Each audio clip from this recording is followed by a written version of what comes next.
നമസ്കാരം. വെള്ളി നക്ഷത്രത്തിന്റെ മറ്റൊരു എപ്പിസോഡിലേക്ക് സ്വാഗതം. നമ്മൾ ഏറ്റവും കൂടുതൽ കേട്ടൊരു വാർത്തയാണ് സിനിമാ ലോകം എന്ന് പറയുന്നത് എപ്പോഴും നായക കേന്ദ്രീകൃതമായ ഒരിടമാണെന്നുള്ള കാര്യം. പലപ്പോഴും സോഷ്യൽ മീഡിയയിലും അല്ലാതെയൊക്കെ ഇത്തരത്തിലുള്ള വാർത്തകൾ നമ്മൾ അല്ലെങ്കിൽ ഇത്തരത്തിലുള്ള വിവാദങ്ങളൊക്കെ നമ്മൾ ഇടയ്ക്ക് കേൾക്കാറുണ്ട്. പല നായകന്മാരും ഇത്തരത്തിലുള്ള ആശയങ്ങൾ പുറത്തു വെക്കുകയും ചെയ്തിട്ടുണ്ട്. അതായത് നായകന്മാർക്കാണ് ഏറ്റവും കൂടുതൽ പ്രതിഫലം കിട്ടുന്നതെന്നും നായകന്മാർക്ക് തുല്യമായിട്ടുള്ള വേതനം കിട്ടുന്നില്ല എന്ന് പറഞ്ഞത്. അതായത് ഇപ്പൊ ലാസ്റ്റ് ഇതുണ്ടല്ലോ, WCC എന്ന് പറഞ്ഞിട്ട് വനിതകളുടെ ഒരു സംഘടനയൊക്കെ ഉണ്ടല്ലോ. അപ്പൊ അവരൊക്കെ ആവശ്യപ്പെട്ടിരുന്ന ഒരു കാര്യം, നമ്മുടെ പാർവതി തിരുവോത്ത്, നമ്മുടെ ഗീതു മോഹൻദാസ് ഒക്കെ ആവശ്യപ്പെട്ടിരുന്ന ഒരു കാര്യം എന്ന് പറയുന്നത് നായകനോളം പ്രാധാന്യം തന്നെ നായികയ്ക്ക് കൊടുക്കണമെന്നും അതുപോലെ തന്നെ നായകന്റെ അതേ തുല്യ സാലറി ഒക്കെ സ്ത്രീ കഥാപാത്രങ്ങൾക്ക് കൊടുക്കണം എന്നൊക്കെ പറഞ്ഞിട്ട് വലിയ വിവാദങ്ങളൊക്കെ വന്നിട്ടുണ്ടായിരുന്നു.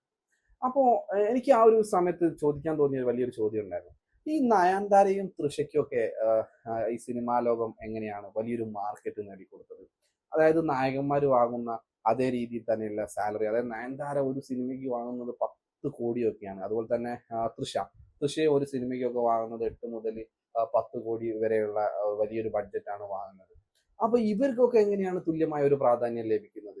അപ്പൊ നായകന്മാരെ അടിച്ചമർത്തിയിരുന്ന ഒരു ലോകമല്ല ഉണ്ടായിരുന്നത്, മറിച്ച് നല്ല ആളുകൾക്ക്, നല്ല കഥാപാത്രങ്ങൾ ചെയ്യാൻ പറ്റുന്ന സ്ത്രീകൾക്ക് എപ്പോഴും സിനിമാ ലോകം അവസരങ്ങൾ നൽകുക തന്നെ ചെയ്തിട്ടുണ്ട്.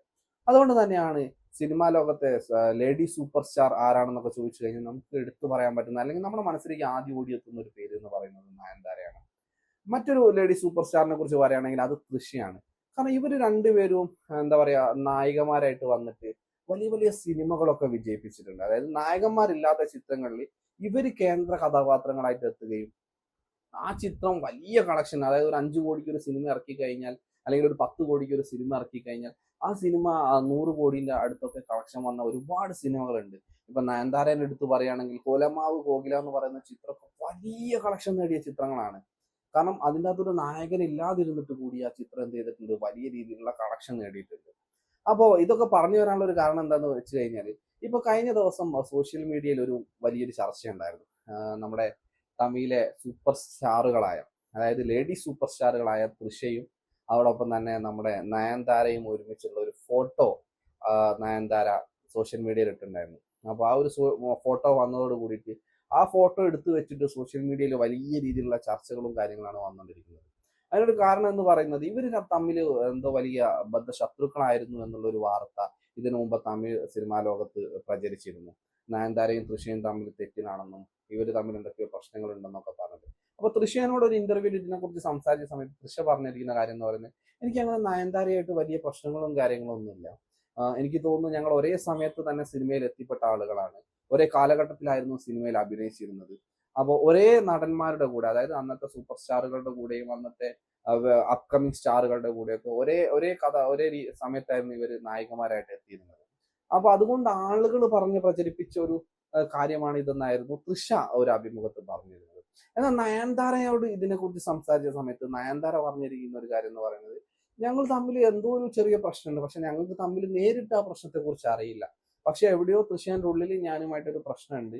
അതുകൊണ്ട് തന്നെ നമ്മൾ അങ്ങനെ ഒരു ഹായ് ബൈ രീതിയിലുള്ള ഒരു ബന്ധമാണ് ഞങ്ങൾ കാത്തു സൂക്ഷിക്കുന്നത്. അപ്പൊ അതിന്റെ പുറത്ത് ഒരു ഫ്രണ്ട് എന്ന് വിളിക്കാൻ പറ്റുന്ന രീതിയിലൊന്നും ഞാനും തൃശ്ശേനും തമ്മിൽ വലിയ ബന്ധമൊന്നും ഇല്ല എന്നായിരുന്നു അന്ന് നയൻതാര പറഞ്ഞത്. അപ്പൊ ആ ഒരു കാലഘട്ടത്തിൽ ഇത് വലിയൊരു വാർത്തയൊക്കെ ആയിരുന്നു. തമിഴിലെ തെന്നിന്ത്യൻ സൂപ്പർ താരങ്ങളായിട്ടുള്ള നയൻതാരയും തൃശ്ശയും തമ്മിൽ ബദ്ധശത്രുക്കളോ എന്നൊക്കെ തുടങ്ങിയ വലിയ തരക്കെട്ടൊക്കെ കൊടുത്തിട്ട് അന്ന് പല മഞ്ഞ പത്രങ്ങളിലും കാര്യങ്ങളൊക്കെ ഇത്തരത്തിൽ അച്ചടിച്ചു വരികയൊക്കെ ചെയ്തിട്ടുണ്ടായിരുന്നു. നമുക്കറിയാലോ, ഇപ്പൊ തൃശ്ശനെ കുറിച്ച് പറയപ്പെടുന്ന ഒരു കാര്യം എന്ന് പറഞ്ഞാൽ വിജയുമായിട്ട് എന്തൊരു ബന്ധമുണ്ട് എന്നുള്ള രീതിയിൽ വലിയ ഗോസിപ്പുകളും കാര്യങ്ങളൊക്കെ ഇപ്പം വന്നുകൊണ്ടിരിക്കുന്നുണ്ട്. ഈ അടുത്ത കാലത്തൊക്കെ അത് വിജയ് രാഷ്ട്രീയ പ്രദർശനത്തിലേക്ക് എത്തിയോട് കൂടിയിട്ട് അത്തരത്തിൽ ചില കാര്യങ്ങളൊക്കെ ഇപ്പം പുറത്ത് വന്നുകൊണ്ടിരിക്കുന്നുണ്ട്. അതുപോലെ തന്നെ നയൻതാരനെ കുറിച്ച് പറയുകയാണെങ്കിൽ നയൻതാര ആദ്യം സിലംബരസൻ, നമ്മുടെ ചിമ്പു അല്ലാതെ എന്ന ചിത്രത്തിലൊക്കെ കേന്ദ്ര കഥാപാത്രമായിട്ടുള്ള ചിമ്പുമായിട്ട് പ്രണയത്തിലാണെന്നുള്ളൊരു വാർത്ത ഉണ്ടായിരുന്നു. പിന്നെ നമ്മുടെ ഡാൻസ് മാസ്റ്റർ നമ്മുടെ പ്രഭുദേവയായിട്ട് എന്തൊരു പ്രശ്നം കാര്യങ്ങളൊക്കെ വന്നിട്ടുണ്ടായിരുന്നു. പ്രശ്നമല്ല, അവർ തമ്മിൽ എന്തൊരു ബന്ധമുള്ളതായിട്ട് പ്രണയമുള്ളതായിട്ടൊക്കെ ഉള്ള രീതിയിലുള്ള വാർത്തകളൊക്കെ വന്നിട്ടുണ്ടായിരുന്നു. ഇപ്പൊ ലാസ്റ്റ് നയൻതാര വിഘ്നേഷ് ശിവനെ കല്യാണം കഴിച്ചു, 2 കുട്ടികളുണ്ട്, ഹാപ്പി ആയിട്ട് ജീവിക്കുകയാണ്. അപ്പൊ കുറെ കാലങ്ങൾക്ക് ശേഷം ഇവര് തമ്മിൽ ഒരുമിച്ചുള്ള ഒരു ചിത്രം ഇതുവരെ അങ്ങനെ സോഷ്യൽ മീഡിയയിലൊന്നും വന്നിട്ടില്ല, അല്ലെങ്കിൽ അവർ തമ്മിൽ അങ്ങനത്തെ ഒരു രീതിയിലുള്ള ചിത്രങ്ങളൊന്നും തന്നെ ഇതുവരെ വന്നിട്ടുണ്ടായിരുന്നില്ല. പക്ഷെ ഇപ്പൊ ഒരു ബീച്ചിൽ ഒരു സൂര്യാസ്തമയ സമയത്ത് രണ്ടുപേരും നല്ല ഒരു ബ്ലാക്ക് ഡ്രസ്സൊക്കെ ഇട്ടിട്ട് അവർ ഒരുമിച്ച് നിൽക്കുന്ന ചിത്രമാണ് ഇപ്പം സോഷ്യൽ മീഡിയയിൽ പ്രചരിച്ചുകൊണ്ടിരിക്കുന്നത്. ഭയങ്കര രസമാണ്. അതിന്റെ അടിയിൽ വന്ന കമന്റുകളൊക്കെ കാണാനും കേൾക്കാനും ഒക്കെ ഭയങ്കര രസമാണ്. നമ്മുടെ മലയാളത്തിലുള്ള പേളിമണി വരെ അതിന്റെ അടിയിൽ പോയിട്ട് വലിയ രീതിയിലുള്ള കമന്റുകളും കാര്യങ്ങളൊക്കെ ഇട്ടിട്ടുണ്ട്. അതുപോലെ കുറെ സൂപ്പർ സ്റ്റാറുകളും സിനിമയിൽ അഭിനയിക്കുന്ന ആളുകളൊക്കെ ഇതിന്റെ അടിയിൽ പോയിട്ട് പല കമന്റുകളും ഒക്കെ കൊടുത്തിട്ടുണ്ട്. അപ്പോൾ ഒരു കാലത്ത് ശത്രുക്കളായിരുന്നവർ ഇപ്പോൾ ഒരുമിച്ച് എത്തിയത് വലിയ സന്തോഷം എന്ന് പറയുന്നവരുണ്ട്. നിങ്ങൾ ശത്രുതയൊക്കെ മറന്ന് ഒന്നായോ എന്ന് ചോദിക്കുന്നവരുണ്ട്.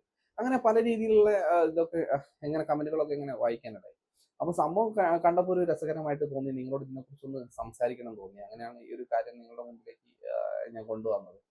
അപ്പം എന്താ പറയാ, നമ്മൾ പറഞ്ഞു വന്ന ഒരു കാര്യം എന്ന് പറയുന്നത്, സിനിമയിൽ അതുവരെ ഉണ്ടായിരുന്ന ഒരു ഒരു എന്താ പറയാ ഒരു സംഭവമായിരുന്നു, നായകന്മാർക്ക് മാത്രമേ സിനിമയിൽ പ്രാധാന്യമുള്ളൂ, നായകന്മാർക്കില്ല, നായിക കേന്ദ്രീകൃതമായിട്ടുള്ള സിനിമകൾ ഉണ്ടാവുന്നില്ല എന്നൊക്കെ. അപ്പൊ അങ്ങനെയുള്ള വിവാദങ്ങളെയൊക്കെ പൊളിച്ചെഴുതിയ നായകന്മാരാണ് തൃഷയും നയൻതാരയും. ഒറ്റയ്ക്ക് ഒരു സിനിമയിൽ അഭിനയിച്ച് ആ സിനിമ വലിയ വിജയമാക്കി തീർത്ത ആളുകളാണ്. അതായത് ഒറ്റയ്ക്ക് അഭിനയിക്കുക എന്ന് പറഞ്ഞു കഴിഞ്ഞാൽ അവർ മാത്രമുള്ള സിനിമകൾ നല്ലോട്ടോ അതിന് ഞാൻ ഉദ്ദേശിച്ച കാര്യം എന്ന് പറയുന്നത്. ആ സിനിമയിൽ എന്താ പറയാ കേന്ദ്ര കഥാപാത്രം ഇവരാണ്. ഇവർക്ക് പുറമെ വലിയ സൂപ്പർ സ്റ്റാറുകളോ അല്ലെങ്കിൽ മറ്റ് നല്ല കഥാപാത്രങ്ങളായിട്ട് അഭിനയിക്കുന്ന വലിയ വലിയ ടീമോ ഒന്നുമില്ല. അപ്പൊ ഇവരാണ് ആ സിനിമയിലെ കേന്ദ്ര കഥാപാത്രങ്ങൾ. അങ്ങനെയുള്ള സിനിമകൾ ഇവർ അഭിനയിച്ചിട്ടുണ്ട്. ആ സിനിമയൊക്കെ ഇവർ വലിയ ഹൈപ്പിലേക്ക് കൊണ്ടുപോവുകയും നല്ല വിജയം നേടിക്കൊടുക്കുകയും ചെയ്തിട്ടുണ്ട്.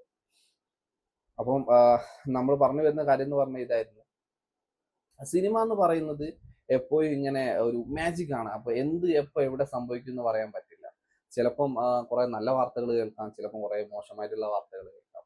അപ്പം സിനിമയിൽ നമ്മൾ എന്താണോ കാണുന്നത് അതിന് പുറത്തും അതുപോലെ തന്നെ വലിയൊരു മായിക ലോകം തന്നെയുണ്ട്.